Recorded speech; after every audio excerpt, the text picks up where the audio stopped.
కాబట్టి మనకి ఇహపర మేలులు వనగోర్చాలని దేవుడు అనుకున్నప్పుడు ఖచ్చితంగా మనల్ని పరీక్షా నాళికలోకి తీసుకొస్తాడు.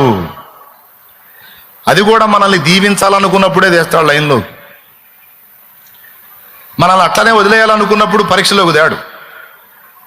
అబ్రహాముకి ఆకాశ నక్షత్రాలంత సంతానాన్ని ఇవ్వాలనుకున్నప్పుడు కొడుకును ఇవ్వమన్నాడు.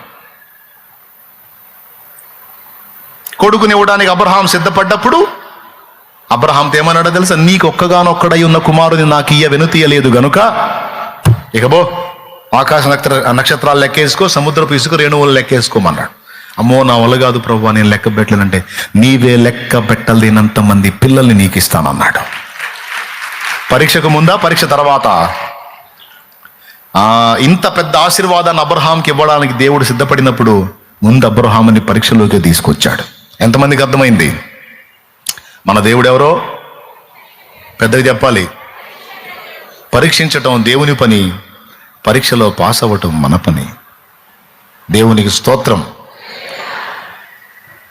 ఎక్కడన్నా చూడండి, గిద్యోనుకు గొప్ప విజయాన్ని ఇవ్వాలనుకున్నాడు, అందుకే ప్రజల్ని పరిశోధించాడు. 5 రొట్టెలు 2 చేపల చేత గొప్ప అద్భుతాన్ని చేసి వేలాది మంది కడుపులు నింపాలనుకున్నాడు, అందుకే ఫిలిప్పును టెస్ట్ చేశాడు.